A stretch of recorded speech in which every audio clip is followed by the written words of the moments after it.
ఏమైనా మన సాంబయ్య గాత్రమే గాత్రమయ్యా. గాత్రం అని నెమ్మదిగా అంటావేమిటయ్యా? మన సాంబయ్య శివుడు తర్వాత శివుడు అంతటి వాడు. పరమేశ్వరుడు. నాదేముంది వినాయకరావు గారు, అంతా ఆయన లీల. సాంబయ్య, నీలాంటి భక్తుడు మా గుడికి పూజారిగా లభించడం నిజంగా మా అదృష్టమయ్యా. నెమ్మదిగా అంటావేమిటి బావా ఆ మాట? ఊరి పెద్దలిద్దరూ ఇక్కడే ఉన్నారు. కుంభాభిషేకం దగ్గర పడుతోంది. ఆలయాన్ని అందంగా తీర్చిదిద్దే పనంతా రవి చూస్తున్నాడు. ఏమయ్యా పెయింటర్, గుడి పని ఎప్పుడు పూర్తవుద్దే? కుంభాభిషేకం నాటికి పూర్తయిపోతుందండి. నీ పేరేమిటో? రవండి. రవి. సాంబయ్య, అయ్యా, పేరు తగ్గట్టు కుర్రాడు మంచి బుద్ధివంతుడే ఉన్నాడయ్యా. సాంబయ్య తెచ్చి పెట్టినోడు కదా. వెళ్ళి పని చూసుకో. వస్తానండి. ఇంకేంటి సాంబయ్య? అదేనండి, పందిళ్ళు అలంకరణల విషయం గుర్తు చేద్దామని. చూడు సాంబయ్య, ఆయన అండదండలు దండిగా ఉండి 4 చందాలు ఎక్కువ పోగుపడాలే గాని కళ్ళు జిగేరమనే కరెంటు బరువులు ఏం చూడయ్యా? ఏమంటావు బావా? దిక్కుమాలి నాదే ఉందయ్యా. నీ మాటే నా మాట. నువ్వు అన్నట్టు దిక్కుమాలి 4 చందాలు ఎక్కువ పోగడాలే గాని అర్ధరాత్రి పట్టపగలు చేసేమటయ్యా. అన్నయ్య, నాన్నగారిని తొందరగా భోజనం తీసురా. అలాగే చెల్లెమ్మా, నువ్వు ఇంటికి వెళ్ళు.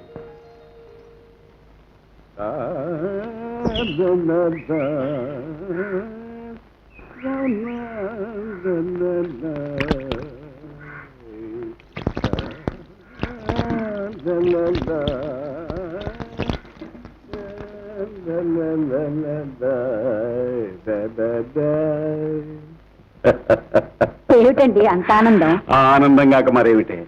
అటు శివుని చూస్తే నయనానందం, ఇటు భక్తులను చూస్తే కర్ణానందం. ఆహాహా, మనం అంటే వాళ్లకు ఏమి భక్తి, ఏమి మర్యాద. ఇదంతా నువ్వు ఏనాడో చేసుకున్న పుణ్యఫలమే. భాగ్యం. నేను శివస్తోత్రం చేస్తుంటే వినాయకరావు గారు, కనకారావు గారు తన్మయులైపోయి, సాంబయ్య నువ్వు మామూలు మనిషివి కాదయ్యా, శివుడు తర్వాత శివుడు అంతటి వాడు ఉన్నారే, వింటుంటే కడుపు నిండిపోయిందనుకో. భోజనం వడ్డించు. పొగడకలతోనే కడుపు నిండిపోయింది కదా, ఇంకా భోజనం ఎందుకు? రావయ్యా సుబ్బయ్య, వస్తున్నారయ్యా. ఎంతగా వంటకాలు ఏం చేశావు? కొబ్బరికాయ, మామిడికాయ. ఇంకా ఏమిటి? కొబ్బరికాయ, శనగపప్పు కూర. ఇంకా ఏం చేశావు? మామిడికాయ, కొబ్బరికాయ, శనగపప్పు, కొబ్బరికాయ. ఏమిటి ఊహే తిప్పు చెప్తావు? కొబ్బరికాయ కొబ్బరికాయ కొబ్బరికాయ, ఒకటే కొబ్బరికాయ. అంతకంటే పూజలు ఇళ్లలో ఏముంటాయండి? అవును, నేను అడగమన్నది వాళ్ళని అడిగారా? ఏమిటే? అదేనండి, మనకు రావాల్సిన గుడిమాన్యం తాలూకు ధాన్యం. అరే నేను అడగటం మర్చిపోయానే. అయినా మనం అడగాల, వాళ్లే తీసుకొచ్చి కొలుస్తారు. అడగందా అమ్మైనా పెట్టదు. మీరిలా నీళ్లు నవ్వుతూ కూర్చుంటే ఎలా? అన్నిటికీ ఆ పరమేశ్వరుడే ఉన్నాడే. గాల్లో దీపం పెట్టి దేవుడా నీదే మహిమ అంటే ఆయన మాత్రం ఏం చేస్తాడు? అవతల గుండెల మీద కుంపట్లా కూతురు పెళ్లికెదు కూర్చుంది. ఒక ముక్కుకి లేదు, చెవులకు లేవు, చేతులకు లేవు. దాన్ని నువ్వు అయ్యి చేతిలో పెట్టాలన్న ఆలోచనే లేదే. అబ్బా, మమ్మల్ని సంతృప్తిగా భోంచనిస్తావా లేదే? అమ్మా, భోజనం దగ్గర ఈ గొడవలని ఎందుకు? నాన్నని ప్రశాంతంగా భోంచేయి. నా బంగారు తల్లే, అలా చెప్పమ్మా. ఇదిగో భాగ్యం, నా కూతురికి నగా నట్రా ఉన్నా లేకపోయినా బంగారం లాంటి గుణం ఉందే, అది చాలు. నమస్కారం అండి. శుభం. రథానికి రంగులు వేయటం పూర్తయింది. ఉత్సవ విగ్రహాలకు రంగులు కొనాలి. ఈ డబ్బు తీసుకోను ఆయన. 10 కాలాల పాటు మాసిపోకుండా ఉండే మంచి రంగులు కొని తీసుకొచ్చి పెట్టినందుకు నా గౌరవం, కళాకారుడుగా నీ గౌరవం దక్కించు. అయ్యో, ఎంత మాట అండి. కళ మీద మీకున్న అభిమానంతో నన్ను గుర్తించారు, ఈ అవకాశం కల్పించారు. మీ మాట తప్పకుండా నిలబెడతాను. నీ భోజన సదుపాయాలన్నీ బాగున్నాయి? మీ దయ వల్ల అన్నీ బాగున్నాయి. నమస్కారం అండి. నమస్కారం. సాంబయ్య గారి కూతురు మీరే అనుకుంటా? అవును, నేనే. నా పేరు కమల. అయితే ఏమిటి? నా పేరు రవి అండి. రవా కదా? కవిని కాదండి, పెయింటర్ని.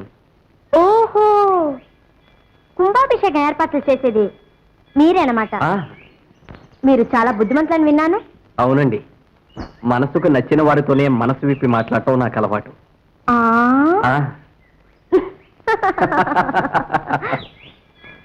సంతోషించాం గాని పదండి,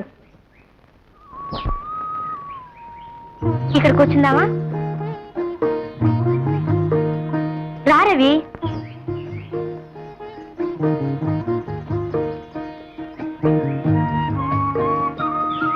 రవి ఏంటి ఎలాగున్నావు? ఏం లేదు కమల, నీతో ఈ అనుబంధాన్ని ఎందుకు పెంచుకున్నానా అని బాధపడుతున్నాను. రవి అవును కమల, మరోలా అర్థం చేసుకోకు. నువ్వు చూస్తే పరమ పవిత్రుడైన సాంబయ్య గారి కూతురివి, మరి నేను ఏ దిక్కు లేని అనాథను. మనిద్దరి అనుబంధాన్ని ఎవ్వరూ హర్షించరు. మనం ఇలా కలుసుకున్నామని మీ నాన్నగారికి తెలిస్తే అమ్మో చంపేస్తారు. అంత భయపడేదానివి నాకెందుకు మనసిచ్చావు? రవి, ప్రతి ఆడపిల్ల ఉత్తముడైన భర్త కోసం కలలు కంటుంది. నాలాంటి మధ్యతరగతి ఆడపిల్లకి నీలాంటి భర్త దొరికితే అంతకంటే అదృష్టం ఏమని చెప్పు. ఆ అదృష్టాన్ని కాళ్ళ తనుకోలేకే నీకు మనసిచ్చాను. కమల,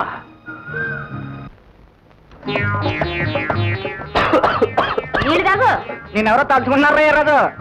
అతనికి ఎవరున్నారు వెనక ముందు కలుసుకోవడానికి? కలుసుకుంటే నేనే కలుసుకోవాలి. అది మీలా అరువుబేరం కాదు కాబట్టి.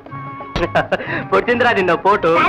పడిచిందట పడిచింది. ఇరవయ్యా తింటున్నాగా 3 రూపాయలు ఇచ్చుకోడి, ఒక కారం ఉప్ప. ఇదిగో, నా ఉప్పు తినే అబద్ధం ఆడమాక. అత్త కారం తక్కువైనా కమ్మగానే ఉంటుంది. ఏడ్చింది. చారు నిండా నీళ్లు, పప్పు నిండా రాళ్ళు. ఏంటి? ఇదిగో, నీకు తెలుసా అమెరికా వాళ్ళు రాకెట్ వదిలారు చంద్రమండలానికి, తిరిగి వచ్చేసింది. రష్యా వాళ్ళు వదిలారు, అది తిరిగి వచ్చేసింది. మన వాళ్ళు కూడా వదిలారు చింతపండు ధర ఆకాశానికి, మళ్ళీ తిరిగి రాలేదు. నీళ్ళంట నీళ్లు, నోరు మూసుకొని తినకుండా. ఇదండి వరస. ఈ అప్పలమ్మ కబుర్లతోటే కడుపు నింపేస్తుంది. పోనీవయ్యా, ఏదో మగదిక్కులేంది. ఏటి ఏటేటి నాకు మగదిక్కలేదా? ఎవరా కొత్త కూసింది? ఇదిగో, వినాయకరావు గారి ఎగుమతి దిగుమతి వ్యాపారం అంతా నా మొగుడు ఒక్కడే చూసుకుంటున్నాడు. లారీ ఎక్కాడంటే వారం దాకా కిందికి దిగడు. తిండి తిప్పలన్నీ అందులోనే. అసలు మీరెవరైనా నా మొగుడిని చూసారా? చూసారా అంట. హీరోలా ఉంటాడు, హీరోలా.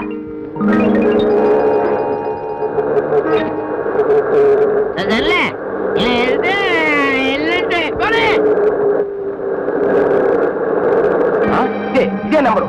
పోనీ పోనీ, పర్వాలే. క్విక్.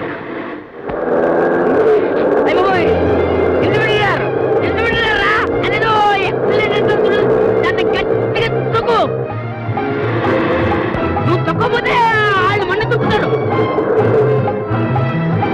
పోనీ తొందరగా పోనీ పోనీ పోనీ, క్విక్ క్విక్, పోనీ తొందరగా పోనీ. పోయింది కర్రా, పోయింది. Quick, getting getting. ఏం దొక్కమంటావయ్యా డొక్కులారి? తొక్కులరయ్యా అయితే చెక్కేద్దాం తేలమాట. అబే అబే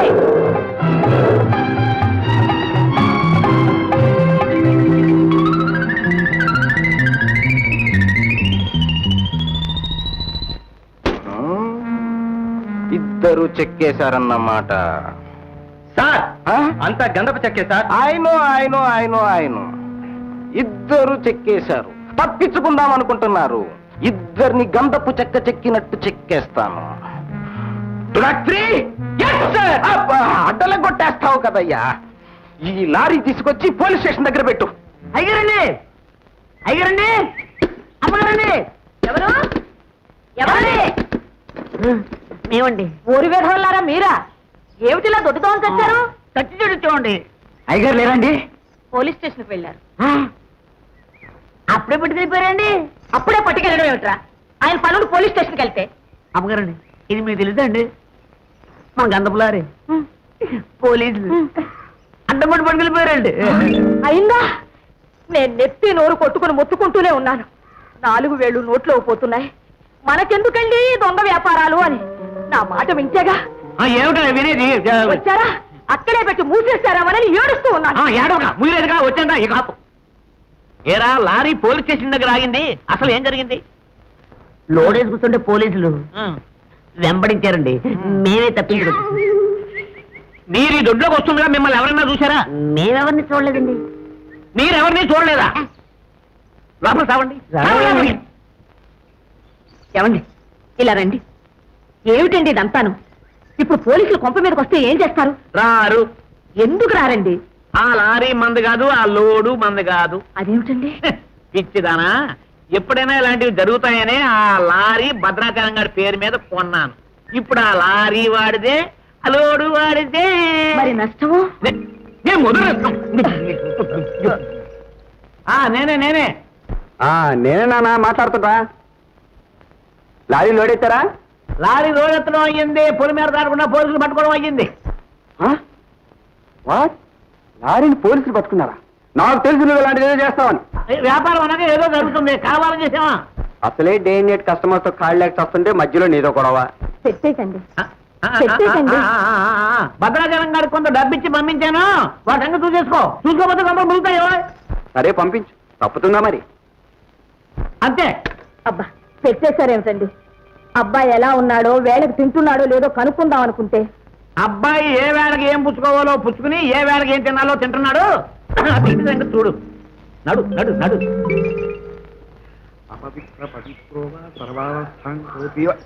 ఒరే ఒరే ఒరే ఒరే ఒరే ఓరు దౌర్భాగ్యుడా. ఏవమ్మా, ఈ దౌర్భాగ్యుడు వల్ల నువ్వు పడ్డావా? రోజుకు ఒక అమ్మాయిని వెంటేసుకుని తయారవుతాడు ఇక్కడికి, వేరే చోట్లేనట్టు. భ్రష్టుడా. చూడమ్మాయి, ఈ విషయం మీ నాన్నగారికి తెలిస్తే ఉరిపోసు చచ్చిపోతాడు. వెళ్ళు. ఛ. రామనాథం గారంటే ఎలాంటి మనిషి, ఎలాంటి వంశం, అలాంటి ఆయన కడుపున ఇలాంటి బిడ్డ పుట్టింది.